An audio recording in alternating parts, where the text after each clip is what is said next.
LoreWarrior Armour, the Manteuffel attack tank. Overview. Procurement within the militaries of the former Federated Commonwealth is filled with bureaucratic paradoxes. While the LAAF and the AFFC quartermasters were simultaneously rejecting almost every Omni-Mech design submitted for evaluation, they were actively recruiting manufacturers to produce lines of Omni vehicles. Though Omni technology-equipped mechs and vehicles actually cost approximately the same to produce, there is one major difference between the two. The monies for new military vehicles come out of a different account than that for battle mechs. Starcore Industries moved quickly when they received notice that the AFFC were looking for Omni vehicle designs. And while Starcore had built only mechs throughout its history, it assembled a military vehicle design team and produced a prototype in record time. Though not the only Omni vehicle submitted for consideration, the Manteuffel won hands down. Officially, it fulfilled all of the various military requirements. Unofficially, Starcore greased all the right hands, and today, more than a dozen former AFFC and LAAF officers involved in the decision hold directorships within Starcore. Capabilities. Despite Starcore's alleged bribery, the Manteuffel is a capable design. Named after the long line of Lyran armoured generals, the tank embodies all the qualities its namesakes have advocated for years: speed and a heavy punch. Every single version of the tank can deliver an incredible amount of firepower while still being able to keep up with all but the fastest scout elements. The primary variant combines 3 extended range lasers with a rotary autocannon, giving it the ability to literally shred opposing armor and mechs to pieces.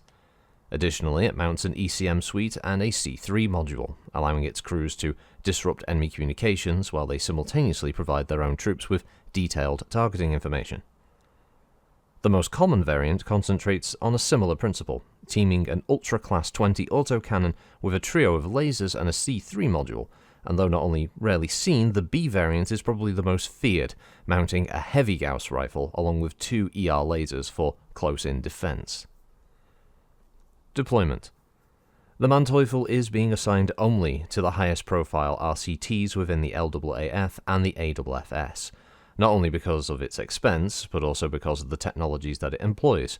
Both the rebuilding Lyran Guards and Davian Brigade of Guards are receiving many of these valuable new units. So too are the Deneb Light Cavalry RCTs, perhaps the most effective combined arms units in the entire Inner Sphere. So this slab of machinery is a 70-tonner.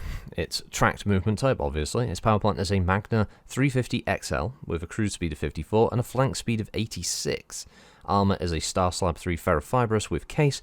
Its armament is 23.5 tons of pod space available with a maximum of 15 ton in the turret. Its manufacturer is Starcore Industries, primarily built on the factories on Crofton, Loughburg and Sonhua. Communication system is the O/P Comset 3, and its targeting and tracking systems are the O/P 2550. Stat-wise, this means you have a vehicle that can move 5 and flank 8. It has 10 heat sinks to keep everything nice and cool. Its front armour is 56, its side armour is 40, its rear armour is 25, and its turret armour is 45. Case is always fixed equipment, being located in the body. Primary configuration for this Omni tank is a Rack 5 in the turret, which is what you can see in the artwork, with 60 shots of ammunition located in the body. It has 3 ER medium lasers located in the turret, and an extra 5 heat sinks located in the body of the vehicle, with the Guardian ECM and C3 Slave also located there.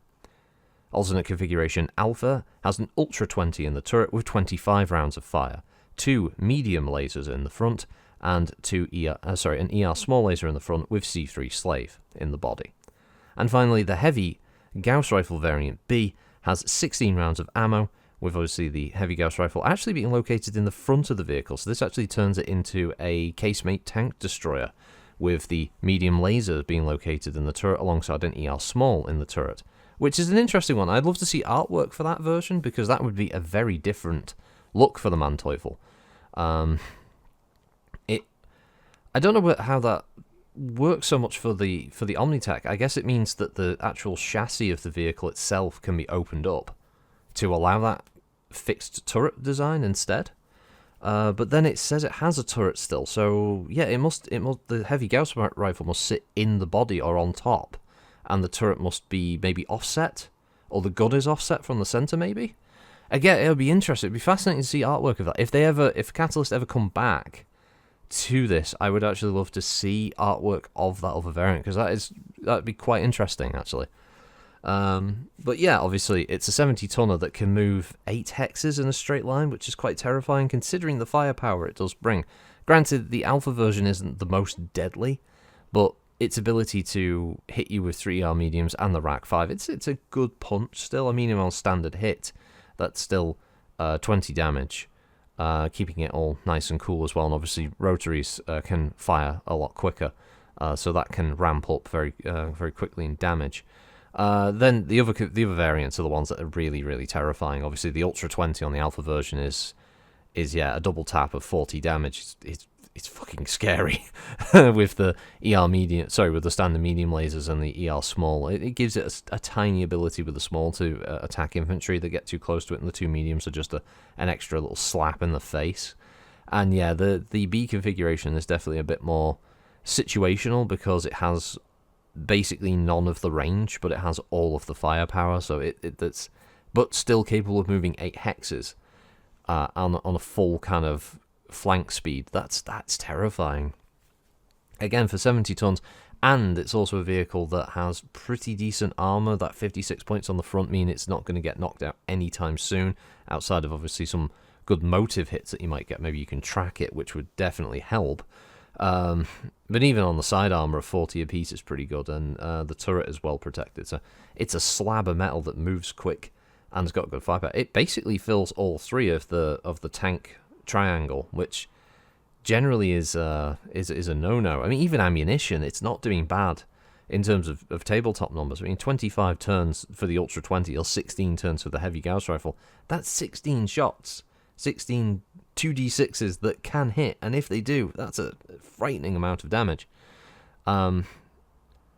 Yeah, it's the dangers of Omni technology, really, isn't it? It just shows how much more powerful Omni-mechs really are compared. I mean, granted, the only thing that really holds this back is the fact that its value, its cost, is so much higher.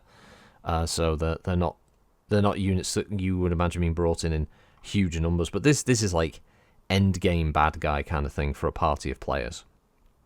Like, you stick one of these things on the field for them, everyone's going to be sweating a bit. So yeah, it's a brutal vehicle. The only other thing is it has an XL engine, so I guess an actual engine hit could potentially knock the vehicle out straight away as well. But yeah, that much armor, it's a nasty bastard, that one. Yeah, the Manteuffel. Oof. Yeah, well, that's an evil little tank. I'd be interested in seeing that B variant, though. That would be kind of cool. Oh, well. Thanks for listening, everybody. As always, have a good week, and I'll catch you next time. Bye-bye.